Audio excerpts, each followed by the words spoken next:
equal cannabis freedom for everyone. Frankly, we've again reached a point in history where the truth about cannabis is not hiding in the shadows of perjury, withheld information, profiteering from punishable wisdom, and propaganda. It stands in plain daylight, asking if we're all ready to see what's always been there.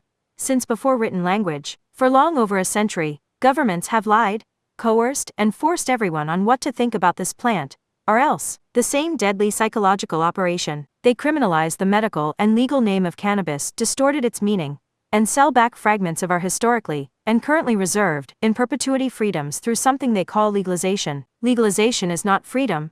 That's not how law works. Legalization is the same freedom exploitation, torture, and execution cage, but with shiny bars and emerald glasses. When you legalize something that was never lawfully banned in the first place, you're not granting liberty, you're legitimizing fraud. Don't legitimize fraud. The proper term and only valid course of legal action is nullification. A law repugnant to the Constitution is void. A law that is repugnant to the state of the people is void ab initio. When a void law claims authority over this natural healthy cannabis food, this teacher, this healer, the knowledge older than any government, fraudulent authority over our plant, that law collapses under the weight of its own contradiction. These fraudulent laws that have been refuted by the majority of people every step along the way are all just as invalid and just as fraudulent, just as illegal. Because the original prohibition was invalid, fraudulent, and illegal, cannabis isn't deadlier than a rattlesnake, but Anslinger's testimony to Congress has been by resulting in being deadlier to innocent people than the Holocaust. Prohibition and legalization can't be enforced for the simple reason that the majority of people don't want them enforced, and have always and will always resist these repugnant enforcements. Cannabis has been placed at the heart of this deception and every subsequent deception,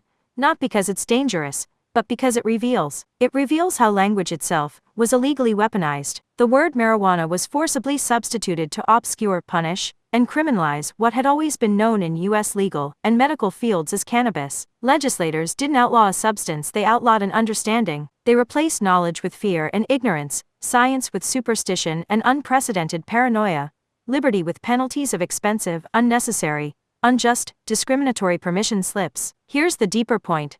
Cannabis isn't just a political subject, it's an epistemological one. That means it's about how we know what we know. The epistemology of cannabis forces us to confront a simple truth. No amount of second-hand study can replace first-hand experience. It's like reading 1,000 books about music and never hearing a note. Until a person interacts with cannabis directly, they cannot claim full knowledge of what it is. That's why laws made without that first-hand understanding are inherently invalid. It's as if the blind were regulating color. They can draft rules about red and blue all day, but they have no epistemic authority to do so. The same principle applies here. Those who have never experienced cannabis cannot justly govern those who have. When there is no observable harm caused by cannabis, but plenty of observable benefits, the punishments haven't fit the activities, and the activities of growing, using, and selling cannabis are not crimes in any way. They never have been. If prohibition wasn't invalid, they wouldn't be phasing it out while continuing to exclusively control and capitalize from it. That's the epitome of hypocrisy. This isn't an argument for indulgence. It isn't an argument. It's the stand for equality. Equal cannabis freedom means equal access to knowledge, healing, and peace. It's not a subculture, not a movement for a few, it's a recognition of natural rights for everyone. Because the freedom of one plant is bound up in the freedom of all people. Many have forgotten that liberty doesn't need permission, it needs recognition. Government doesn't grant truth. It can only acknowledge it or deny it at its own peril. When we tolerate the redefinition of words like legalization, we invite the redefinition of freedom itself, of slavery itself. To be clear, cannabis does not need to be legalized.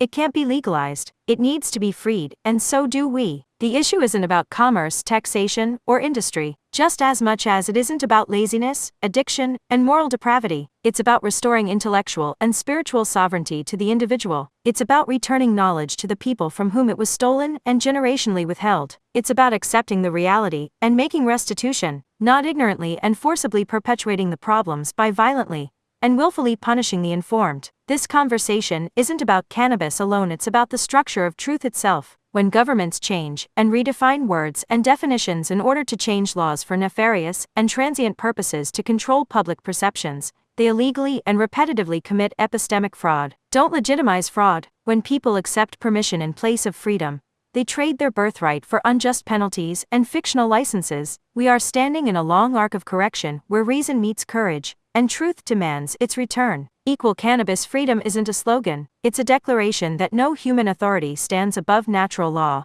no bureaucracy stands above personal conscience, and no government owns the key to the totality of understanding. Cannabis is not contraband. It never was. Cannabis is context. It teaches us that life, like liberty, diminishes most when chained, suffocated, uprooted, negated, abandoned, and forced to shrink in solitary voids of darkness. Life and freedoms grow best when grounded in truth, exercise, dedication, care, focus, water, air, and adequate light. Cannabis is healing. It's creativity, cannabis is inspiring, and it's freedom for all of us. Legalized ignorance is no excuse to subvert or infringe. Equal cannabis freedoms for everyone is the only valid law uniformly invoked and affirmed by free people. Thank you all. Professor Isaiah Alleman.